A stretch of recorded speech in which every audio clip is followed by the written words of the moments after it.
বছরের শুরুতেই হচ্ছে টিআরপিতে রদবদল। এবার বেঙ্গল টপার কোন ধারাবাহিক, চলুন জেনে নিন। 5.8 নাম্বার নিয়ে ইচ্ছে পুতুল রয়েছে 10ম স্থানে। 9ম স্থানে রয়েছে একসঙ্গে 3 ধারাবাহিক।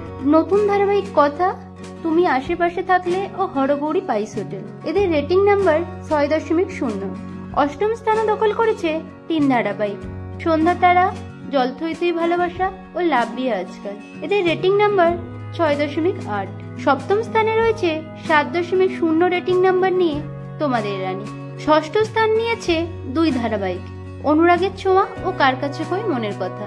এদের রেটিং নাম্বার 7.3। 5ম স্থানে রয়েছে নতুন ধারাবাহিক কোন গোপনে মন ভেসেছে, রেটিং নাম্বার 7.4। 7.9 রেটিং নাম্বার নিয়ে 4র্থ স্থান দখল করেছে গীতা এলএলবি। 3য় স্থানে আছে ফুলকি, রেটিং নাম্বার 8.7। পুনরায় 2য় স্থানে রয়েছে নিমফুলের মধু, রেটিং নাম্বার 8.8। এবারও Bengal topper Jagaddhatri, rating number 9.5। ভিডিওটি ভালো লাগলে লাইক শেয়ার করুন। বাংলা বিনোদন জগতের অন্যান্য খবর পেতে চ্যানেলকে সাবস্ক্রাইব করে রাখুন।